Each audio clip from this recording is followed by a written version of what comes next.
வணக்கம் நண்பர்களே. நம்ம இன்றைக்கி அதிகாலையிலேயே கோயில் பயணத்தை தொடங்கியாச்சு. நம்ம இன்றைக்கி எங்கே போகிறோம்னா, நாமக்கல் மாவட்டத்தில் அமைஞ்சிருக்கிற திருச்செங்கோட்டு மலை மேல் அமைந்திருக்கக்கூடிய அர்த்தநாரீஸ்வரர் திருக்கோயிலுக்கு தான் போக போகிறோம். இங்கு மாதுரு பாகனா சிவபெருமானும் செங்கோட்டு வேலவரா முருகப்பெருமானும் அமர்ந்திருக்காங்க. இவர்களுடைய ஆதிகேசவனும் நமக்கு அருள்பாலிக்கிற 3 மூலவர்கள் அமைந்திருக்கக்கூடிய ஒரு தலத்துக்கு தான் நம்ம போக போகிறோம். வாங்க இதோட வரலாறு மற்றும் பல விஷயங்களை தெரிஞ்சுக்கலாம். இந்த கோயில் மலை ஏறுறதுக்கு முன்னாடி மலையில் கீழே ஆறுமுக பெருமாள் நமக்கு அருள்பாலிக்கிறார். முருகரோட ஒரு சிறிய கோயில் ஒன்று இருக்குது. இங்கே முருகப்பெருமாளும் முன்புற மண்டபத்திற்கு பக்கத்தில் இடும்பர் கடம்பரோட சன்னதி அமைஞ்சிருக்கு. முருகப்பெருமானை வணங்கிட்டு கோயில் ஏறுவதற்கான அனுமதியை பெற்றுட்டு தான் நம்ம கோயில் ஏறணும். இங்கே இருக்கக்கூடிய மண்டபத்தின் பக்கத்திலேயே 7 கன்னிமார்களோட சிலைகளும் அமைக்கப்பட்டிருக்கு. 4 கால் மணி மண்டபம், 2 மணிமண்டபங்கள் இங்கே கட்டியிருக்காங்க. இந்த மலை ஏறுவதற்கு முன்னாடி இங்கே அமைந்திருக்கக்கூடிய விநாயகப் பெருமானை வணங்கிட்டு நம்ம மலை ஏறத் தொடங்கலாம்.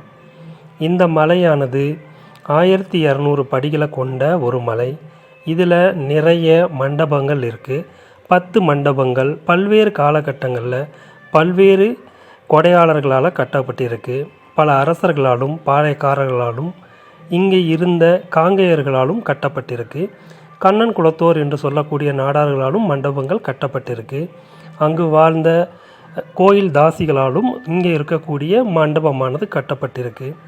அப்படிப்பட்ட மண்டபங்கள் இந்த வழி நெடுகவும் போகக்கூடிய பக்தர்களுக்கு நிழலையும் மழை போன்ற காலங்களில் இருந்து பாதுகாப்பையும் இளைப்பாறுவதற்கான இடத்தையும் கொடுத்துருக்கு. நம்ம இப்போ பார்க்கக்கூடியது வீரபத்திரரோட ஆலயம். இந்த வீரபத்திரரோட ஆலயத்திற்கு பக்கத்திலேயே நந்தி மண்டபம் இருக்குது. நந்தீஸ்வரரையும் நந்தி மண்டபத்தையும் கடந்து நம்ம கீழ்ப்புறமாக இறங்கி போனால் தான் மலையோட ஆரம்பமே தொடங்குது. இந்த மலையோட ஆரம்பத்திலேயே 60 அடி நீளமுள்ள ஆதிகேசவ பெருமாளோட சிற்பமானது இருக்குது. நாகதோஷத்தால் பாதிக்கப்பட்டவர்கள் இங்கே நாகத்திற்காக பூஜையும் அர்ச்சனையும் பண்ணி நாகதோஷத்திலேருந்து வெளிவரலாங்கிறது இங்கே ஒரு நம்பிக்கை. இந்த மலை அந்த காலத்தில் முழுவதும் நாகர்களுக்கு சொந்தமான மலையாகவே இருந்திருக்கு. இங்கே இருக்கக்கூடிய மலையில் எந்த பக்கம் பார்த்தாலும் நாகங்களோட சிற்பத்தை நம்ம பார்க்க முடியும். இதுதான் அந்த 60 அடி நீளம் கொண்ட நாகத்தோட சிற்பம். இடது பக்கத்தில் புதிய சிற்பமும் வலது பக்கத்தில் பழைய 60 அடி நீளமுள்ள நாக சிற்பமும் காணப்படுது. இங்கே இந்த மலை மீது பல்வேறு வகையான 30க்கும் மேற்பட்ட தீர்த்தங்களும் சுனைகளும் இருந்திருக்கு. அதில் இப்போ ஒரு சில மட்டும்தான் இருக்குது. இந்த மலையோட பாறைகளில் பார்த்திங்கனாவே தெரியும், பழைய நாகங்களோட சிற்பங்கள் காலத்தால் அழிஞ்சு இப்போது வெறும் கோட்டு ஓவியமாக மட்டுமே நமக்கு காட்சி தெரியுது. இப்போது நம்ம சில சுனைகளை பார்க்கலாம். இந்த சுனைகளில் இன்னும் அந்த காலத்தில் செதுக்கின சின்ன சின்ன சிற்பங்கள் நம்ம கண்ணுக்கு தெரியுது. இந்த சுனைகள் 30க்கும் மேற்பட்டது இந்த மலையை சுற்றி இருப்பதா அந்த காலத்தில் குறிப்பு இருக்குது. ஆனால் இப்போது ஒரு சிலது மட்டும்தான் நமக்கு தெரியுது. நாக சிற்பத்திற்கு வலது புறத்தில் நாகங்களுக்கு பலி கொடுக்கக்கூடிய இடம் இருக்குது. இங்கே ஆடு கோழி போன்ற மிருகங்களை பலி கொடுக்கும் வழக்கம் இன்னும் இருக்குது. நாகத்திற்கு பலி கொடுப்பதுனா நாகதோஷத்துலேருந்து நம்ம தப்பிக்க முடியுங்கிறது இங்கே உழவு மக்களோட நம்பிக்கை. அதனால் ஆடு கோழி போன்றவற்றை இங்கே பலி கொடுக்குறாங்க. இந்த பலி கொடுக்குற இடத்திற்கு பக்கத்திலேயே ஒரு பழைய கற்கோயில் ஒன்று இருக்குது. இதில் எந்த விதமான ஒரு சிற்பமோ ஒரு கல்வெட்டுகளோ எதுவுமே இல்லாத பழைய ஒரு கல் மண்டபம் மட்டும்தான் இருக்குது. இந்த மண்டபத்தை பார்த்துட்டு நம்ம மலை ஏற தொடங்கலாம். நாக சிற்பத்தை தாண்டி நம்ம கொஞ்சம் தூரம் மலை ஏறணுன்னையும் ஒரு மிகப்பெரிய பாறை போன்ற ஒரு அமைப்பு வருது. இந்த பாறை போன்ற அமைப்புக்கு பக்கத்திலேயே பல வருடங்களுக்கு முன்னால் பயன்படுத்தப்பட்ட ஒரு கல் படுக்கை ஒன்று தெரியுது. இந்த கல் படுக்கைக்கு கீழே பல தமிழ் வட்டெழுத்துக்களோட கூடிய கல்வெட்டுக்கள் காணப்படுது. ஆனால் இந்த கல்வெட்டுக்கள் எல்லாமே இப்போ பாதி அழிஞ்ச நிலைமையிலையும் பாதி சிதலம் அடைஞ்ச நிலைமையிலையும் இருக்குது. இந்த பாறைகளுக்கு கீழே ஒரு சிறிய தங்கும் இடம் போன்ற ஒரு குகை அமைப்பும் இருக்குது. இதற்குள்ள அந்த காலத்தில் பல முனிவர்களும் சித்தர்களும் வாழ்ந்ததாக சொல்கிறாங்க. இந்த மலை ஏறக்கூடிய மக்கள் இளைப்பாறியக்கூடிய இடமாகவும் இந்த இடம் விளங்கி இருக்கும்னு சில கல்வெட்டு செய்திகள் சொல்லுது. இது பாண்டியர் கால வட்டெழுத்து முறைகளை கொண்ட ஒரு கல்வெட்டும் இங்கே காணப்படுது. இதுதான் அந்த குகை போன்ற அமைப்பு. வெளியில் எவ்வளோ வெயில் போன்ற அமைப்பு இருந்தாலும் இந்த குகைக்குள்ளே அவ்வளோ ஒரு குளிர்ச்சியாகவும் அவ்வளோ ஒரு அமைதியாகவும் இருக்குது. இதற்குள்ளே ஒரு ஆள் போகக்கூடிய அளவு மட்டுமே இடம் இருக்குது. இந்த குகை போன்ற அமைப்பை பார்த்துட்டு நம்ம மலையேற தொடங்குவதற்கு முன்னால் பார்க்குறப்போ ஒரு புதர் மண்டிய இடத்துல ஒரு சிற்பம் இருக்கிறத, ஒரு புடைப்பு சிற்பத்தை நான் பார்த்தேன். அந்த புடைப்பு சிற்பத்துக்கு இருக்கக்கூடிய அந்த புதரை விளக்கிட்டு பார்க்குறப்போ ஒரு அருமையான அழகான விநாயகர் சிற்பத்தை பார்த்தேன். இதான் அந்த விநாயகர் சிற்பம். இப்படிப்பட்ட ஒரு அற்புதமான சிற்பம் இங்கே ஒரு புதர் கீழே இருக்கிறத நினச்சி மனசு ரொம்ப கஷ்டமாக இருந்துச்சு. அதை சுத்தம் பண்ணிவிட்டு அந்த இடம் எல்லாருக்கும் தெரியும்படி வச்சுட்டு நம்ம மலைப்பயணத்தை தொடங்கணும். மலைப்பயணத்தில் வரிசையாக 10க்கும் மேற்பட்ட 10 மண்டபங்கள் கட்டப்பட்டிருக்கு. ஒவ்வொரு மண்டபமும் ஒவ்வொரு நேரங்களில் அங்கு வாழ்ந்த கொடையாளர்களால் கட்டப்பட்டிருக்கு. செங்குந்தர் மண்டபம், நாடார் மண்டபம், செட்டி கவுண்டர் மண்டபம் போன்ற முதலியார் மண்டபம் போன்ற பல மண்டபங்கள் போகிற வழியெல்லாம் இருக்குது. இப்போ நம்ம பார்க்குறது யாழி மண்டபம் அப்படிங்கிற ஒரு மண்டபம். இது கல் தூண்களால் கட்டப்பட்ட ஒரு மண்டபம். இங்கே இருக்கக்கூடிய சில மண்டபங்கள் கிபி 1500 வாக்கில் கட்டப்பட்ட மண்டபங்கள். இது அங்கே வாழ்ந்த காங்கேய மன்னர்களால் கட்டப்பட்டது. கோயிலில் முன் மண்டபத்தில் இருக்கக்கூடிய அழகான சிலைகள் கூட இந்த காலகட்டங்களில் தான் கட்டப்பட்டது. இந்த கோயில் 2000 வருட பழமையான வரலாற்றை கொண்டிருந்தாலும் அந்த காலகட்டத்தில் வெறும் சுண்ணாம்பு செங்கல்களால் கட்டப்பட்ட மூலவர் தான் இங்கே இருந்திருக்காங்க. அதை சுற்றி பிற்காலத்தில் சோழர் மன்னர்களால் கற்கோயில்கள் கட்டப்பட்டிருக்கு. இது சுமார் 600 வாக்கில் கட்டப்பட்டிருப்பதாக கல்வெட்டு செய்திகள் சொல்லுது. இந்த மண்டபத்தை தாண்டி போனோம்னா இந்த மண்டபத்தில் மாணிக்க வாசகருக்கு ஒரு சிறிய சன்னதி இருக்குது. இதற்கப்புறம் 60 படிகளை கொண்ட 60 படி கட்டளைக்காரர்கள் அப்படிங்கிற 60 படிகள் வருது. இந்த படிகளை பாதுகாக்கிறவர் செங்கோட்டு வேலவரான முருகப்பெருமாள் தான். இங்கு வழக்கு போன்றவைகளுக்கு தீர்ப்பு சொல்லுவதாகவும் இங்கு வச்சு சத்தியம் பண்ணிட்டா அந்த சத்தியத்தை யாரும் மீறக்கூடாதுங்கிறது இங்கே இருக்கக்கூடிய வழக்கம். வேண்டுதலின் பேரே ஒவ்வொரு படிக்கும் ஒவ்வொரு தேங்காய் உடைக்கும் வழக்கமும் இங்கே இருக்குது. இந்த 60 படி கட்டளைக்காரர்களை தாண்டி மேலே போனால் புடைப்பு சிற்பமாக ஆதிகேசவரோட சிற்பம் செதுக்கப்பட்டிருக்கு. இதற்கு பக்கத்திலேயே கண்ணன் குலத்தோர் அப்படின்னு சொல்லக்கூடிய நாடார் மண்டபம் அமைஞ்சிருக்கு.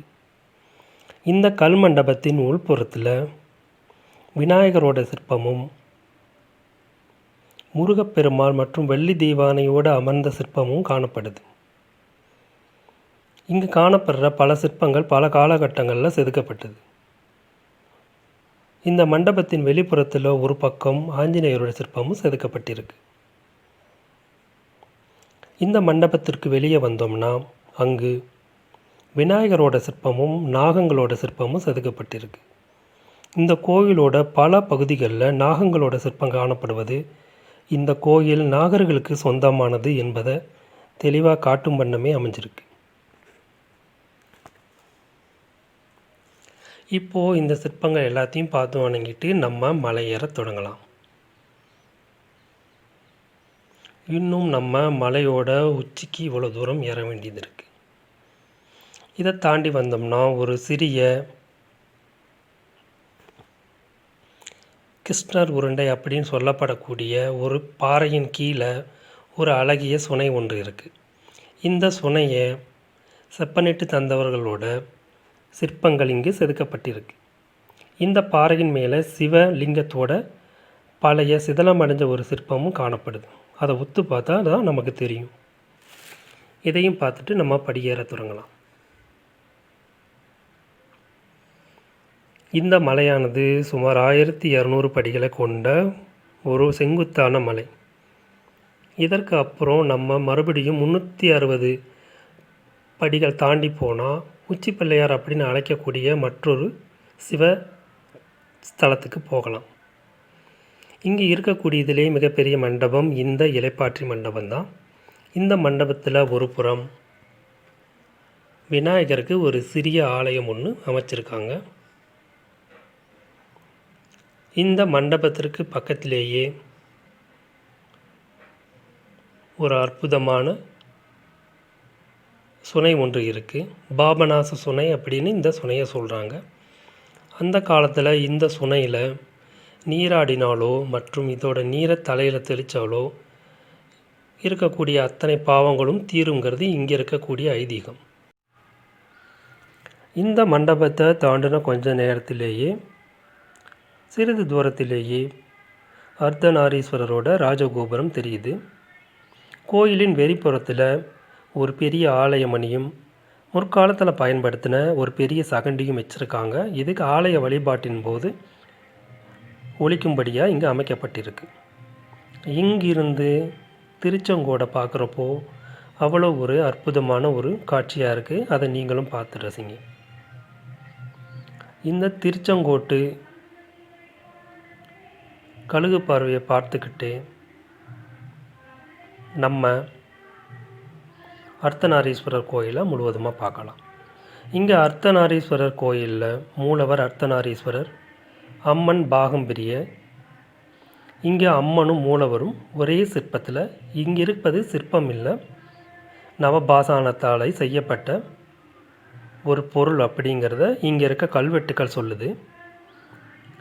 கோயிலின் ராஜகோபுரத்திற்கு முன்னால் இருக்கக்கூடிய விநாயகரை வணங்கிட்டு நம்ம கோபுரத்தின் உட்புறத்தில் போகலாம்.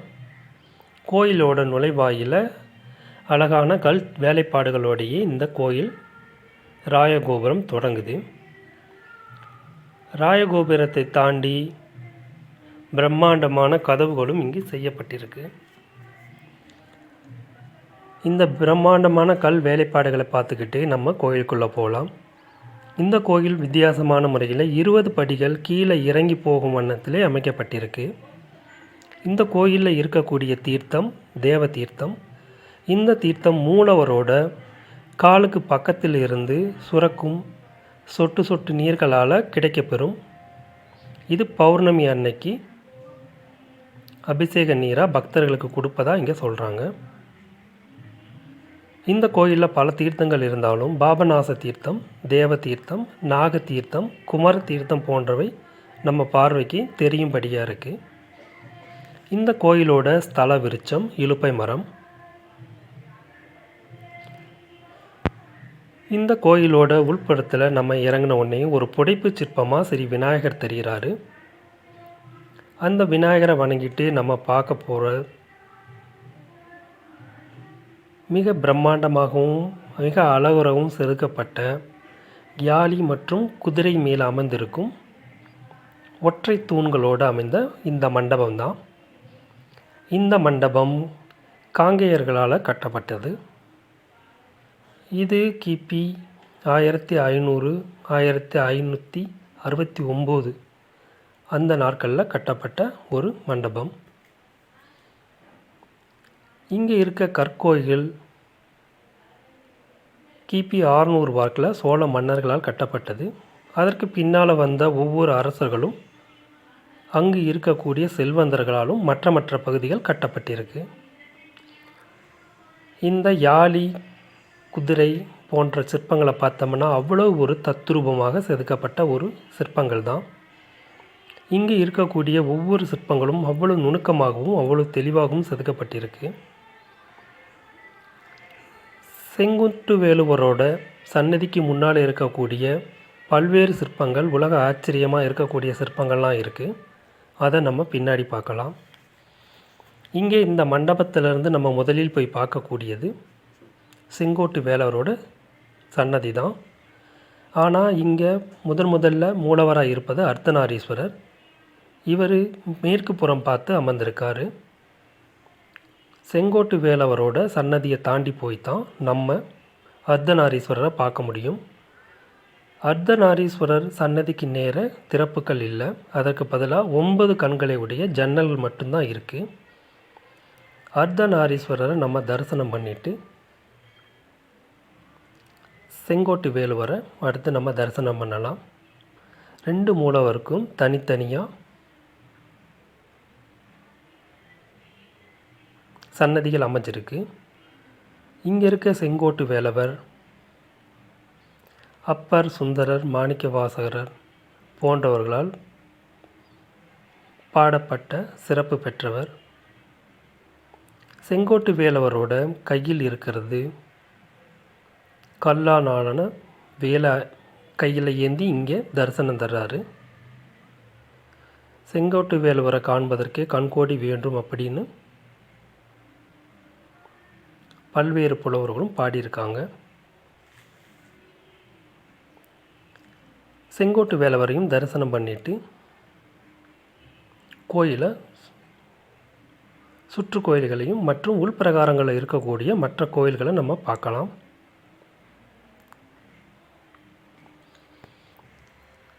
இங்கு நவகிரக சன்னதியும் லிங்கோத்பவரோட சிற்பமும் இருக்குது. இந்த கோயிலுக்கு நிறைய கொடைகள் செய்த குமரகுருபரோட ஒரு சன்னதியும் இருக்குது. இங்கு இருக்கக்கூடிய முக்கூட்டு விநாயகர், 3 விநாயகர்கள் ஒரே இடத்துல இருக்கிறது மிக சிறப்பான ஒரு விஷயம். குமரேசரோட தனி சன்னதி இது. இங்கு இருக்கக்கூடிய மண்டபத்தில் அமைக்கப்பட்டிருக்க சிற்பங்கள் எல்லாம் பிற்கால காங்கேயர்களால் அமைக்கப்பட்ட சிற்பங்கள். இதில் வீரபத்திரரோட சிற்பமும் இங்கே இருக்கக்கூடிய சில சிற்பங்களில் ஊசி மட்டுமே நுழையும் அளவுக்கு நுணுக்கமான அளவிலையும் சிற்பங்கள் செதுக்கப்பட்டிருக்கு. மேற்கூரைகளில் காணப்படக்கூடிய கல் சங்கிலி இங்கே தமிழ்நாட்டில் வேறு எங்கேயும் பார்க்காத ஒரு சிறப்பான ஒரு அமைப்பு. மேற்கூரையில் இருக்கக்கூடிய தாமரை சிற்பங்களில் இருந்து அந்த கல் சங்கிலி போன்ற அமைப்பு தொங்குவதை நம்மளால் பார்க்க முடியும். இவை அனைத்துமே கல்லினால் செதுக்கப்பட்ட சங்கிலிகள் தான்.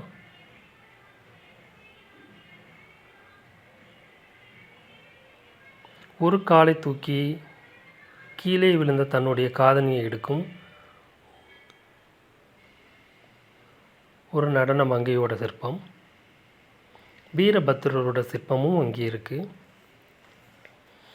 இந்த கோயிலில் காங்கேயரோட சிற்பம் முக்கூட்டு விநாயகருக்கு பக்கத்தில் தன்னோட 4 மனைவியரோடு அமைக்கப்பட்டிருக்கு. பக்கத்திலேயே சின்ன காங்கேயரோட சிற்பமும் அமைக்கப்பட்டிருக்கு. பிற்காலத்தில் இந்த கோயிலோட பெருமைகளை தெரிஞ்சு இந்த கோயிலுக்காக தனியாக மண்டபம் அமைத்து கொடுத்த ஒரு வெள்ளைக்கார துரையோட சிற்பமும் இங்கே தொப்பியோடு அமைக்கப்பட்டிருக்கு. இது பிற்காலத்தில் அமைக்கப்பட்ட ஒரு சில சிற்பங்களும் இங்கே காணப்படுது. இந்த உலக சிறப்புமிக்க சிற்பங்களை செதுக்கியவர் பிச்சையண்ண ஆசாரி அப்படிங்கிறவர் இந்த சிற்பங்களை எல்லாம் செதுக்கியிருக்காரு. மூலவருக்கு பக்கத்திலேயே மாணிக்கத்தாலான லிங்கமும் இங்கே அபிஷேகம் பண்ணப்படுது. பல்வேறு வகையான சிறப்பான விஷயங்களும் இந்த கோயிலில் அமைஞ்சிருக்கு. இந்த கோயிலோட வெளிப்பிரகாரத்தில் இருக்கக்கூடிய மற்ற சில சன்னதிகளை நம்ம பார்க்கலாம். வெளிப்புற சன்னதிகளில் செல்வ விநாயகரோட சன்னதியும் பக்கத்திலோட லிங்கத்தோடு இங்கே விநாயகர் காட்சி தராரு.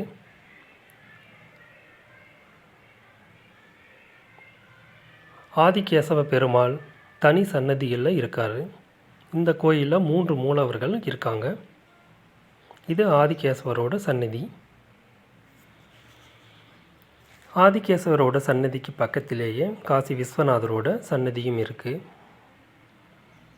இந்த கோயிலில் முருகருக்கு செங்கோட்டு வேலவர் அப்படிங்கிற சிறப்பு பெயர் இருக்குது. செங்கோடு போன்று இந்த மலை இருப்பதனால இந்த மலைக்கு செங்கோடு என்று பெயரும் இருக்குது. நாகமலை என்ற மற்றொரு பெயரும் இருக்குது. செங்கோட்டு வேலவருக்கு தங்கத்தேரும் இங்கே இருக்குது. இங்கு நடைபெறக்கூடிய தங்கத்தேரோட்டம் ரொம்ப சிறப்பான ஒரு தங்கத்தேரோட்டம். இதான் செல்வ விநாயகரோட சந்நிதி. பக்கத்திலேயே விருத்தி விநாயகரோட ஒரு சன்னதியும் இருக்குது. அதற்கு பக்கத்தில் பஞ்சலிங்கங்களோட சிற்பங்களும் சன்னதிகளும் அமைக்கப்பட்டிருக்கு. இந்த லிங்கங்களை தாண்டி 63 நாயன்மார்களோட சிற்பங்கள் அமைக்கப்பட்டிருக்கு. இங்கே இருக்கக்கூடிய வெளிப்புற கோயில்கள் இருக்கக்கூடிய சிற்பங்கள் ஒவ்வொன்றும் அவ்வளவு நுணுக்கமாகவும் அழகாகவும் செதுக்கப்பட்டிருக்கு. பைரவருக்கு தனியாக ஒரு சன்னதியும் இங்கே இருக்குது. பைரவர் சன்னதியை தாண்டி நம்ம பார்க்க போகிறது தவ்வையவரோட சிற்பம். இது இந்த கோயிலோட பழம்பெருமையை சொல்லக்கூடிய தவ்வையோட சிற்பம். தவ்வை சிற்பம் காணப்படக்கூடிய எல்லா கோயில்களுமே 2000 வருடத்திற்கு முற்பட்ட கோயிலாக தான் இருக்கும். அந்த வகையில் இதுவும் ஒரு பழமையான கோயிலுங்கிறது நமக்கு தெரிய வருது. தவ்வை சிற்பத்திற்கு பக்கத்திலேயே இந்த கோயிலோட ஸ்தல மரமான இலுப்பை மரம் இருக்குது. பல காலத்து மரம் பட்டுப்போன நிலையில் அதில் இருந்து புதிய மரமும் இங்கே இருக்குது. அந்த பழைய மரத்தையும் புதிய மரத்தையும் நம்மளால் பார்க்க முடியுது. ஸ்தல மரத்திற்கு பக்கத்திலேயே மற்றொரு சிறிய லிங்க சன்னதி ஒன்று இருக்குது. அதற்கு பக்கத்தில் நடராஜர் சன்னதியும் இருக்குது. செப்பு திருமேனியாலான நடராஜரோட ஒரு சிறிய சன்னதி இது. இந்த நடராஜர் சன்னதியும் நம்ம தரிசனம் பண்ணிவிட்டு அவர் சன்னதிக்கு நேராக இருக்க நுழைவாயில் வழியை நம்ம வெளியில் போகலாம். இந்த நுழைவாயில் வழியில் நம்ம போனோம்னா இந்த கோயிலுக்கு 2 வேறு தடங்கள் இருக்குது. ஒன்று படிப்பாதை, மற்றொன்று தார் சாலையும் அமைச்சிருக்காங்க. இந்த தார் சாலை சுமார் 3 கிலோமீட்டர் தூரத்தில் அமைச்சிருக்காங்க. மலையிலிருந்து காரில் வரக்கூடியவங்க இந்த பாதை வழியாக தான் சன்னதிக்கு வர முடியும். இந்த பாதை வழியாக வர்றவங்க நேராக மூலவரோட சன்னதிக்கு நேராக இருக்கக்கூடிய கோபுரம் வழியாக வருவாங்க. படிப்பாதைகள் வழியாக வர்றவங்க செங்கோட்டு வேலவர் சன்னதிக்கு நேராக இருக்கக்கூடிய ராஜகோபுரத்தின் வழியாக உள்ளே வரலாம். இந்த கார் நிறுத்தும் இடத்துக்கிட்ட ஒரு அழகான வியூ பாயிண்ட் ஒன்று இருக்குது. அதை பார்த்துட்டு கோயிலோட பின்புறத்தில் இருக்கக்கூடிய நாகதீர்த்தத்தை போய் பார்க்கலாம். இதுதான் இங்கே இருக்கக்கூடிய நாகதீர்த்தம். இதில் ஓரளவுக்கு சுத்தமாக தாமரையெல்லாம் வளர்த்துருக்காங்க. இதில் இறங்கும் வண்ணம் சிறிய படிக்கட்டுகளும் செதுக்கி வச்சுருக்காங்க. இதற்கு பக்கத்திலேயே மற்றொரு சுனை ஒன்றும் இருக்குது. இதை பாதுகாப்பாக கம்பிகள் போட்டு மூடி பாதுகாத்துட்டு வர்றாங்க. இந்த கோயிலுக்கு பக்கத்திலேயே பல்வேறு தீர்த்தங்களும் பல்வேறு சுனைகளும் இருந்திருக்கு. அதெல்லாம் இப்போது காலப்போக்கில் அழிஞ்சிருச்சு. கோயிலோட ராஜகோபுரத்திற்கு பக்கத்தில் போகக்கூடிய ஒரு பாதை வழியே போனோம்னா இங்கே உச்சி கோயில் அப்படிங்கிற உச்சி பிள்ளையார் கோயில் அப்படிங்கிற மற்றொரு கோயிலுக்கு போகலாம். இதுதான் உச்சி பிள்ளையார் கோயிலுக்கு போகக்கூடிய வழி. இங்கே இயற்கையினோட அதிசயமாக இவ்வளோ பெரிய ஒரு பாறை ஒன்று தனியாக நிற்கிது. எந்தவித ஒரு பிடிமானமும் இல்லாமல். உச்சி பிள்ளையார் கோயிலுங்கிறது சுமார் 300-350 அடிக்கு மேலே அமைஞ்சிருக்கக்கூடிய ஒரு உயரமான பாறைகள் அமைஞ்சிருந்தா இங்கே இருக்கு பாருங்கள். இந்த இடத்துக்கு நம்ம போகணும். இந்த பாறையை பார்த்தாலே நமக்கு பயமாக தான் இருக்குது. இந்த மலையே சிப்சம் பாறைகளால் அமைஞ்ச ஒரு மலையாக இருக்குது. ஒரு சில பாறைகள் மட்டும்தான் தாங்கும் வண்ணம் இருக்குது. மற்ற பாறைகள்லாம் நொறுங்கும் பாறைகளாகவே இருக்குது. இங்கே பாறைகளை எப்படி உடைச்சிருப்பாங்க அப்படிங்கிறத இங்கே ஒரு பாறையில் பாதி உடைக்கப்பட்ட நிலைமையில் இருக்கக்கூடிய ஒரு பாறையை பார்த்து நம்ம தெரிஞ்சுக்கலாம். இந்த மாதிரி ஓட்டை போட்டு அதில் மரக்கட்டைகளை அடித்து அதில் தண்ணி ஊற்றிக்கிட்டே வருவாங்க. அப்போது இந்த பாறைகள் அவங்களுக்கு வேண்டிய அளவில் இப்படி உடஞ்சிரும். இப்படி தான் பாறைகளை அறுக்கிறதும் உடைக்கிறதும் மலையை உடைக்கிற வேலையும் பண்ணியிருக்காங்க. இந்த பாதை முழுவதுமே முழு பாறையினால் கல்வெட்டப்பட்ட படிக்கட்டுகளாகவே அமைஞ்சிருக்கு.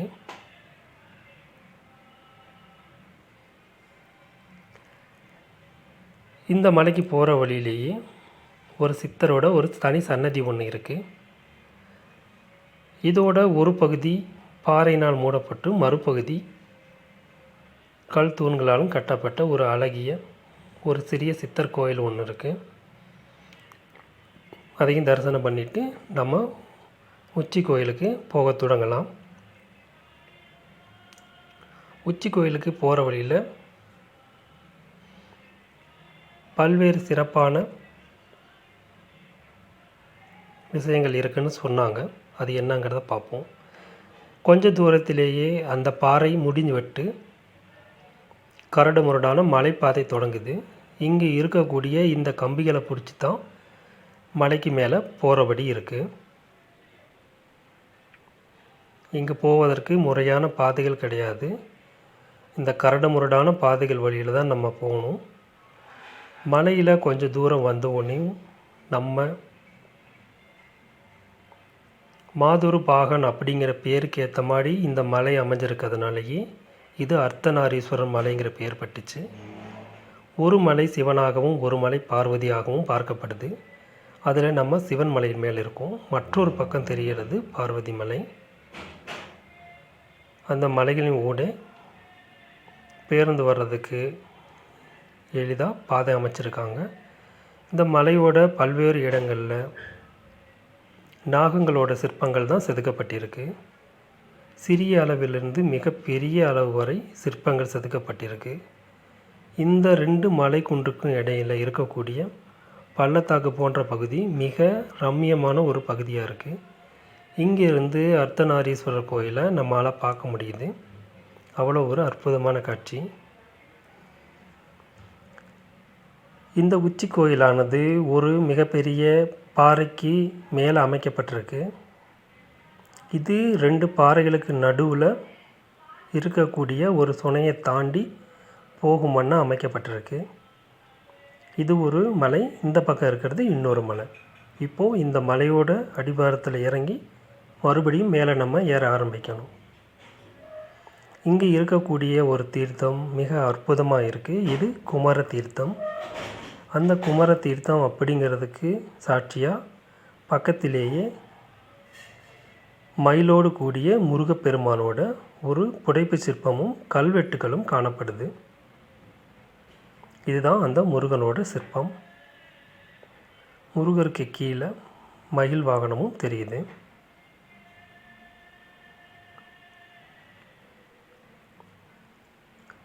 இந்த அற்புதமான சிற்பத்தை பார்த்துட்டு நம்ம மறுபடியும் மலை ஏற தொடங்கலாம். மலையில் பிடிச்சி ஏறுவதற்கு இந்த கம்பிகளை தவிர வேறு எதுவுமே கிடையாது. மலை ஏற போகிறவங்க வெயில் நேரத்தில் போகிறத தவிர்த்துடுங்க.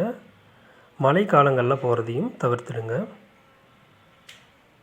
ஏன்னா பிடிமானத்திற்கு எதுவுமே கிடையாது. இங்கேருந்து பார்க்குறப்போ 2 மலையும் அற்புதமாக தெரியுது. நடுவில் இருக்க பள்ளத்தாக்கு அவ்வளோ ஒரு பச்சை பசுமையாகவும் ஒரு இயற்கையான காட்சியாகவும் இருக்குது. இதை பார்த்து ரசிச்சுக்கிட்டு நம்ம மலை ஏற தொடங்கலாம். இதற்கு மேலே கம்பி பாதைகள், கடப்பாறைகளாக இருக்கப்பட்ட ஒரு கரடு முரடான மலை பாதை தான் இங்கே இருக்கும். இதோ நம்ம தரிசிக்க வந்த சிவபெருமானோட ஆலயம் தான் இது. மொட்டைப்பாறை மேல் அமைந்திருக்கும் சிவபெருமானோட ஆலயம். இந்த சிவபெருமானை காண்றதுக்கு தான் நம்ம இவ்வளோ தூரம் கஷ்டப்பட்டு வந்திருக்கோம். இந்த கற்கோயிலானது சிவபெருமானுக்காக கட்டப்பட்ட முதல் கோயில். இதை வெளியில் இருக்கக்கூடிய சிவனை வணங்கும் சிற்பங்கள் மூலம் நம்ம தெரிஞ்சுக்கலாம். இந்த கோயிலில் முதல் கட்டப்பட்டது அர்த்தநாரீஸ்வரர் கோயில் தான். அதற்கு பிறகு தான் செங்கோட்டு வேலவரோட கோயில் கட்டப்பட்டிருக்கு. இந்த மொட்டைப்பாறை சிவனோட கோயிலை கிரிவலம் சுற்றி வர்றது ரொம்பவும் விசேஷமானதுன்னு சொன்னாங்க. ரொம்ப நாளைக்கு முன்னாடி இங்கே கிரிவலம் சுற்றி வர்றது ஒரு மிகவும் அபாயகரமான செயலாக இருந்திருக்கு. இங்கேருந்து பாருங்கள், எந்த ஒரு பிடிமானமும் இல்லாமல் இந்த பாறையில் நம்ம சுற்றி வரணும். ஆனால் இப்போது தடுப்பு கம்பிகள் அமைஞ்சு கொஞ்சம் பாதுகாப்பாகவே நம்ம சுற்றி வரலாம். இந்த சிவன் கோயிலை நம்ம ஒரு கிரிவலம் சுற்றி வந்துட்டு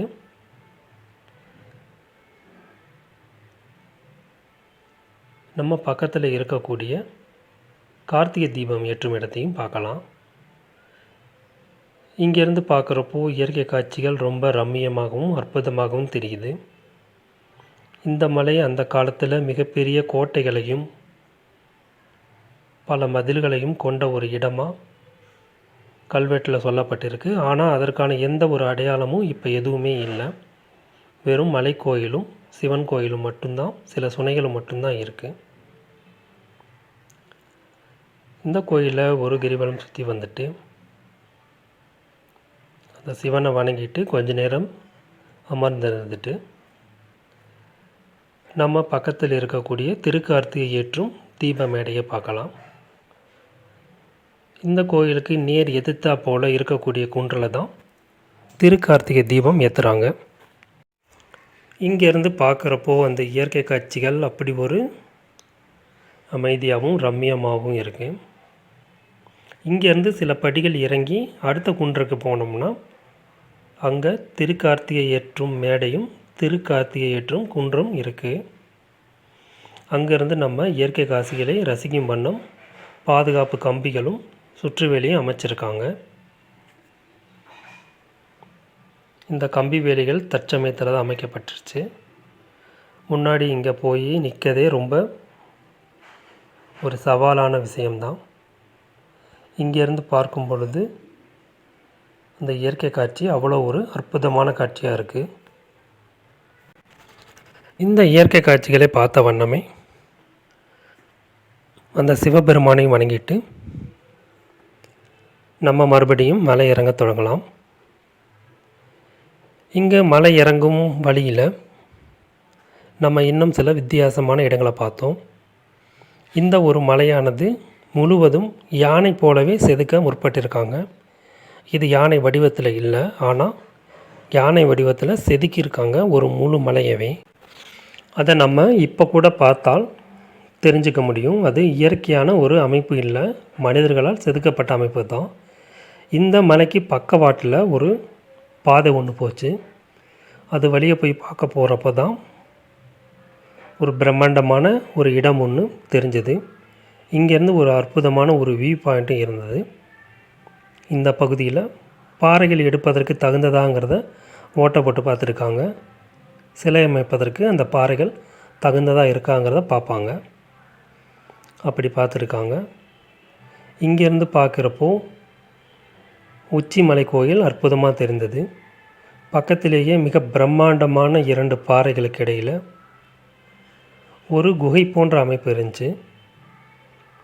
அது இயற்கையான குகை அமைப்பாக இருந்தாலும் அதற்குள்ளே ஒரு ஆள் தாராளமாக போய் வரக்கூடிய அமைப்பிலே இருந்தது. அதற்குள்ளே படிக்கட்டுகள் செதுக்கப்பட்டு கல் படுக்கைகளோடு கூடிய ஒரு அற்புதமான குகையாக இருந்தது. வெளியில் அவ்வளோ ஒரு சுட்டெரிக்கும் வெயில் இருந்தாலும் இந்த குகையோட உட்பகுதி மிக குளிர்ச்சியாகவும் அவ்வளோ ஒரு அற்புதமாக இருந்தது. இந்த குகையோட மேற்புறத்தில் கல் கிற்கல்கள் இருந்தது. ஆனால் அதெல்லாம் மிகவும் சிதலம் அடைஞ்சு போய் தான் இருக்குது. அதன் மேலேயும் நம்ம ஆளுங்க பெயிண்டிங் பண்ணி வச்சுருக்காங்க. ரொம்ப துரதிர்ஷ்டமான ஒரு நிலைமை.